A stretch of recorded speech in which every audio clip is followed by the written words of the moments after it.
Okay, here's a good news and a bad news. Which one first? Bad news first. So the bad news is Vivo X200 Pro Mini is not coming to India. Like 99.9% it's not coming. Hey, what's the good news? Yes, the good news. We might have another compact flagship from Vivo with a twist.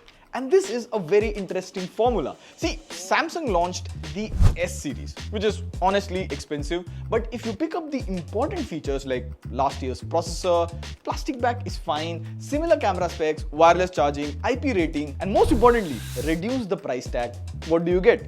Samsung FE series, Fan Edition. The features fans wanted and at the price fans wanted. I wish more companies just launched the FE series. What is this? Oh, it's Vivo X200 FE. I mean, this is the Chinese name. Vivo X200 Pro FE would be the rumored Indian name. Like, it does bring all the good essential features from the Vivo X flagship, but the price? That would be lower or in fact closer to the OnePlus 13s. So, how's it? When it will come to India, is it better than OnePlus 13s? This is the exclusive look at the Vivo X200 FE. I'm very excited, Pratik, TechWiser. Let's freaking go. Now, the first thing that feels really refreshing is this colorful box. Usually if I see phone boxes, they come in black, silver, white, red, blue, etc. They do look classy, but not fun or quirky. But this colorful box right here gives a good happy vibe, Gen Z likey. Now, inside the box, of course, you get the phone and a color matching case, some paperwork, SIM ejector tool, a 90-watt charger, along with a Type A to Type C cable. It's good to see that the Chinese flagships still pack most of the things inside the box. Now, after the box, the next thing that would grab your attention here is the design. This color, this doesn't exactly look yellow, it's more of a butterscotch color, and the color looks a bit different under strong sunlight. It shines a little bit. It's gotten that glass back. The frame is metal and all black. It gives that dual color fun vibe to the phone. Remember the Pixel Panda color design? That kind of fun design. Now, the moment you hold the phone in your hand, oh boy, it feels so good and premium. It feels quite light in the hands. It weighs about 188 to 190 grams. And along with all of this, Vivo has managed to add an IP69 rating so it can handle the monsoon rains easily. It can even fall in the water. I feel this right away gives it an edge over the OnePlus 13s, which only comes with an IP65 rating. Now, the bigger battery does make the Vivo phone slightly thicker at 8mm. For example, the OnePlus 13s is around 7mm, but the thickness doesn't matter. It's like a thick, chunky boy in hands. Like iPhone 17 Air designers would be furious right now, like make it slimmer. S25 Edge also.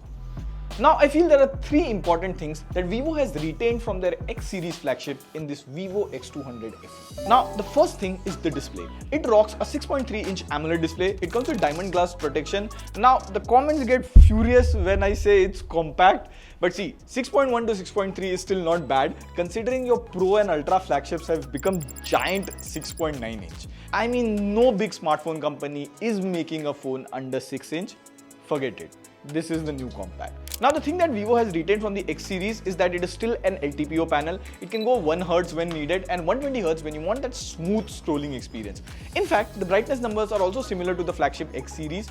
Now, there is no HDR support on Netflix, but this could be because this is a Chinese unit. Another area where the flagship features are retained is battery. The phone comes with a 6500 mAh silicon carbon battery. Like, Vivo has still managed to pack in a bigger battery than their flagship. In fact, the highest battery when it comes to any other flagship. So clicking pictures, playing games, scrolling reels and all of that, it easily lasted me a day without any issues on a single charge. And speaking of charging, the X200 FE supports 90-watt charging. It takes about an hour to charge up the phone. Charger is inside the box. Now, another thing that really grabbed my attention, and not just this phone, but any Chinese Vivo phone has the Origin OS. The X200 FE comes with Origin OS based on Android 15, and see the UI and overall aesthetics, it actually matches the premiumness of the phone. And while using the phone at times, I forget like this is a Vivo phone. If you see side by side with FunTouch OS, the settings page, notifications and quick setting panel, even the app opening and closing animation and all, they look so polished and modern on the Origin OS. Now, every time we cover a Chinese unit of Vivo phone, we and even some of you guys also comment on bringing the Origin OS to India. Well, guess what? There are leaks that the community is heard. There is a screenshot of a message from the FunTouch OS Telegram group that Vivo might bring the Origin OS in India, but with a different name. If this happens and the new UI has the same Origin OS UI, then it would be interesting to see how Vivo and iQOO phones are perceived in the market. Now, the last thing which is kind of flagshipy in the X200 FE is the performance. Like, it carries last year's flagship processor, Dimensity 9300 Plus. It has the fastest RAM, but you get UFS 3.1 storage. Again, 9300 Plus is an improved version of 9300, and I'm not saying it is as good as 2025 flagship. Like, it's not even close to the latest 9400 or 8 Elite in Antutu or even Geekbench. These 2025 flagships score more.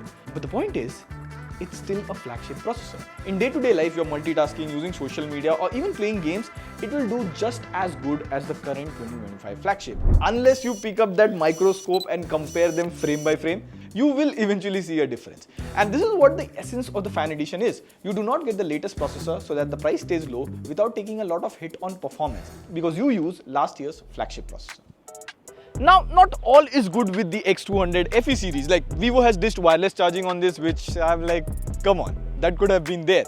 But the major difference that you will see from the X series to this FE series is the camera. Like, two things. One, the Chinese variant of the X200 FE doesn't have Zeiss collaboration. So you won't see all the Zeiss filters in software or that Zeiss special T-star coating on lenses. But the thing is that there are rumors that the Indian variant will have Zeiss collaboration. So we'll see when the Indian variant arrives. And number two, Vivo in their X series flagship uses an additional chip for camera processing that is not present over there. But having said all of that, this is still not a bad camera setup. Like, for the price, this thing just slaps. You get a triple camera setup. The third camera is carefully hidden just above the ring light. If you look at the photos, they are sharp. Sometimes it tries to smoothen the skin and adds a whitish color to my face. Now, it could be possible because this is a Chinese variant and it is optimized for the Chinese skin tone. But apart from that, in portrait mode, the edge detection is good. Even in selfies, it does a good job. It has the colors and skin tone closer to natural. Thanks to the periscope camera, photos at 3x, 10x, in fact, even at 20x also look good and sharp. And you can shoot in max 4K 60 FPS, and